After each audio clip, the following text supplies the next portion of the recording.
Biliyorsunuz Türkiye'de hukuk fakültelerinde ve adli binalarında, Yargıtay'ın önünde bir adaleti sembolize eden bir heykel var.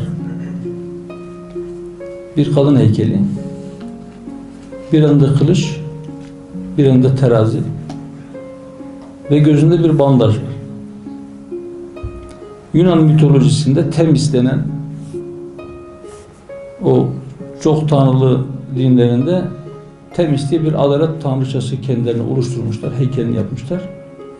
Bu adaleti dağıtıyor diyorlar. Elindeki kılıç cezayı sembolize eder. O terazi de hakları dağıtma, bölüştürme. Gözündeki bandajın manası da şudur. Şöyle tarif ederler. Adaletin gözü kördür. Karşındaki kişiye bakmaz. Kim olduğuna bakmaz yani. Hani şuna benzetin. Yazılı kağıtlarını okuyan öğretmen isim kısmının üzerini kapatsın. Görmesin kağıt kimindir. Notlarını versin. Maksat kimse torpil yapmasın. Fakat Türkiye'de o temizlenen kadının gözündeki bandajı aldılar. Hatta bazen o kadar çok oynadılar ki üzerindeki elbiseyi de aldılar. Türkiye'de adalet adamına göre işler.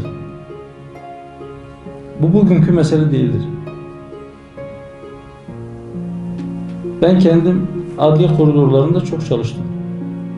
Çok dolaştım. Çok dava takip ettim.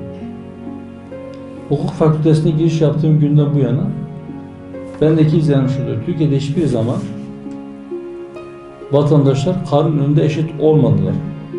Kağıt üzerinde böyle yazar ama birileri daha fazla eşittir. Bu hep böyle olmuştur.